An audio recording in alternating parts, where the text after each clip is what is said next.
Bullet जो चीरती हुई लोहे के हिस्से को गाड़ी के, और वो मुझे लगी तब मुझे एहसास हुआ कि हम गिर गए। फिर तीसरी गोली चली, इसने मेरा आगे वाला शीशा पूरा डैमेज कर दिया। चौथी गोली पे मैं नीचे हो गया, जो गोली आपने देखा कि वो सीधी उसमें लगी। अगर मैं नीचे ना होता तो वो मेरी छाती के आर पार चली जाती।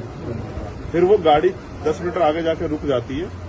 वो दो हवा में फायर करते हैं जैसा मैंने देखा, और फिर उन्होंने फिर हमारी गाड़ी फायर किया।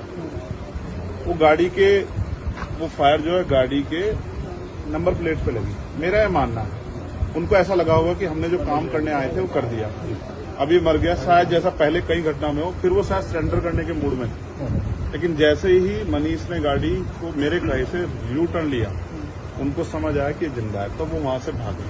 हमने पुलिस को बताया कि ये गाड़ी का नंबर है, फिर उन्होंने उसको इंक्वायरी किया। पुलिस के अच्छे अधिकारी यहाँ हैं, उम्मीद है वो अच्छा काम भी करेंगे।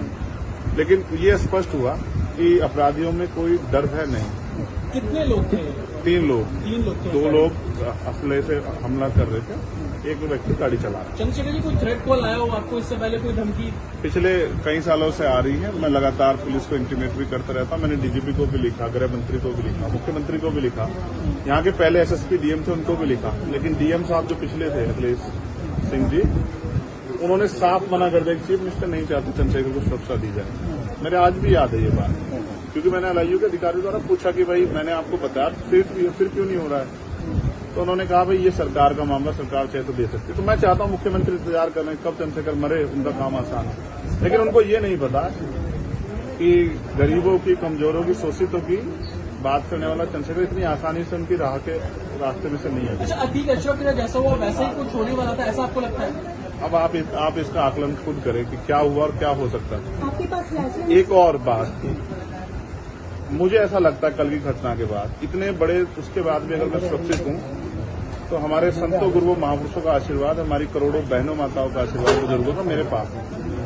और मैं जो जिम्मेदारी मैं लेके मैदान में आया हूं, बाबा साहब अम्बेडकर, माननीय काशीराम साहब, सदगुरु रविदास जी का जो बेगमपुरा राज का सपना है, मानवता के राज का सपना है, संविधान को लागू कराने का है, इन वर्गों को अधिकार देने का है, जब तक वो पूरा नहीं होगा मैं कहीं जाने वाला नहीं। वो मीरकपुर में छोड़कर अपराधी भाग जाते हैं, तो उसको कुछ और बता रहे, कुछ तो कहानी कुछ और नया मोड़ देने की कोशिश हो सकता है वो चाहते थे जो गुजरों और दलित समाज में एकता बनी है वो एकता टूट जाए। ये होगा ही नहीं कभी, ठीक है, ये नहीं हो सकता। एक आतिश वाला अमेठी पंचायत आप लोग कर रहे हैं अपनी मांगों को लेकर। हमारी लीडरशिप ने ये निर्णय लिया है कि जब 24 घंटे में गिरफ्तारी नहीं हुई तो हमें अपने लोगों को भी जवाब देना है। तो इसलिए शायद उन्होंने 3 तारीख का समय रखा, मैं उसका हिस्सा बनूंगा। अमेठी के अंदर एक फेसबुक वायरल हुई है पोस्ट, जिसमें आपको मारने की वो की गई है, क्या उसके अलावा? ठीक है, देखिए लोकतंत्र है, उनके अधिकार है, मारे या छोड़े। मैंने कहा ना, मैं पहला थोड़ा ही जो मारा जा रहा हूँ या जिसको मारने का प्रयास किया, मुझसे पहले बहुत मरे हैं, लेकिन उनको कोई जान नहीं रहा था। मुझे लोग जानते हैं तो मेरी बात आगे बढ़ती, लेकिन मैं अपने लोगों को मरने नहीं दूंगा। ये भी मैं उनको संदेश देना चाहता हूँ। पोस्ट किया है अमेठी क्षेत्रीय महासभा से कि इस बार तो बचिए, अगली बार नहीं बचे। देखो, मैं गोली से डरता नहीं, मैं गोली से, बंदूकों से नहीं डरता हूँ। मैं संवैधानिक रास्ते पे चलता हूँ, संविधान को मानता हूँ। गोली चलाने वालों को कहना चाहता हूँ कुदरत उनको सद्बुद्धि दे, गलत जगह पंगा ले रहे हैं।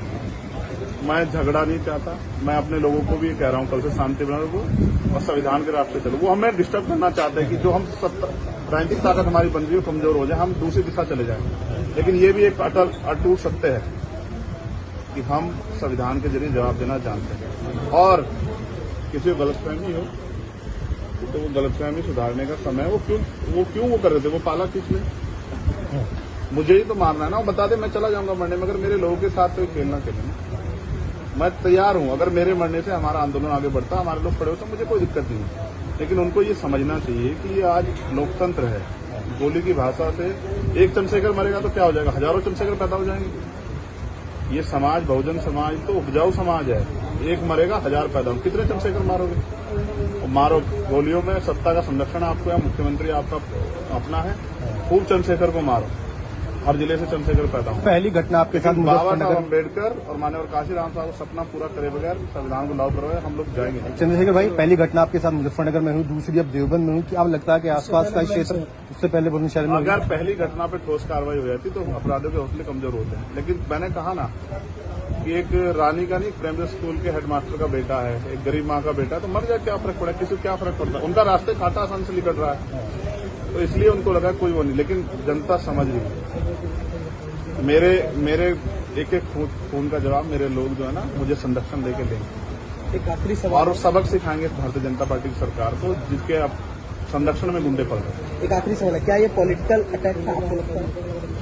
पुलिस जांच कर रही है कि मेरे मरने से किसको फायदा हो सकता है, कौन मुझे चाहता मैं मर जाऊं। पुलिस जांच कर रही है, मुझे उम्मीद है पुलिस फेर जांच करके कोई मैनिपुलेट करके नहीं सही जवाब देगी कि उन्होंने ऐसा क्यों किया। चंद्रशेखर का जो कद बढ़ रहा है देश के अंदर, कई मुख्यमंत्रियों ने भी अब ट्वीट किया है, ओवैसी ट्वीट कर रहे हैं, कहीं और कर रहे हैं, तो इस चीज को क्या ये लगता है कुछ भी गलत होगा तो लोग बोलेंगे। अगर कल मेरी जान ही चली जाती तो लोग फिर भी तो उनको पीड़ा होती, उनको अपना भी देखना है, कल उनके साथ भी हो सकती है। ये लाइन ही विचारधारा ही गलत है कि गोली से वो करो, और ये बीजेपी की भाषा है, गोली मारो सालों को, ये वही उसी वो उपजाऊ हो रही है। देखिए बहन जी से मेरी कोई नाराजगी नहीं, मैंने उनको हमेशा बड़ा माना, वो मुझे छोटा नहीं मानती अपने परिवार का। उनको ये घटना छोटी लगी, शायद अगर मैं मर भी जाता शायद उनको इसमें कोई शायद बुरा नहीं लगता, मुझे उनसे कोई दुख नहीं। मेरे लोग मेरे साथ हैं ये बहुत, और वो समझ रहे हैं कि जो उनके लिए मरने को तैयार है, जिसकी जो जान पे जिसकी बनाई है वो हमारा अपना है। मेरे लोग मेरे साथ खड़े होंगे, मैं इस लड़ाई को लड़ता हूं। लगभग सभी दलों के लोग आपसे मिलने आए हैं, कैसा देखते हैं, क्या कहेंगे? नहीं, मैं उनका धन्यवाद भाजपा के भी विधायक आए मैं कह हैं। रहा हूँ बस सबका धन्यवाद करता हूँ, मगर ये है मैं ये प्रयास करूंगा कि भविष्य में ऐसा किसी के साथ ना, इसलिए लॉ एंड ऑर्डर की कानून व्यवस्था अच्छी होनी चाहिए, मुख्यमंत्री उस पर ध्यान देना चाहिए। बात चंद्रशेखर की नहीं है, बात इस प्रदेश में हो रही हजारों बहनों के साथ जो अस्मतें लुट रही है हर महीने, रेप हत्याएं हो रही हैं, लोगों की जान जा रही है, सब उन पर वो करता है। तो वो मुख्यमंत्री पद में बैठे हैं, अगर वो इसको संभाल नहीं पा रहे हैं तो क्या फायदा, फिर उनको इस्तीफा दे देना चाहिए। फिलहाल आप ठीक है, डिस्चार्ज किया जा रहा है? आप ठीक आपके कार्यकर्ताओं ने आज जो है जगह जगह ज्ञापन दिया है, सहारनपुर में दिया, अगली रणनीति क्या रहेगी? किस हिसाब से? कोई रणनीति नहीं, पार्टी के सीनियर लीडर जो तय करेंगे हम लोग उस पर काम करेंगे। और दूसरा, मेरे पीठ में जहाँ गोली लगी है वहाँ ड्रेसिंग जारी है, ठीक है, पहले से आराम है, बस एक जलन और घाव है, जख्म वो तो है ही, सांस लेने में दिक्कत थी, बीपी जो है फ्लक्चुएट हो रहा था, फ्लक्चुएट अप डाउन हो रहा था, वो ठीक है पहले से। ठीक है, चलो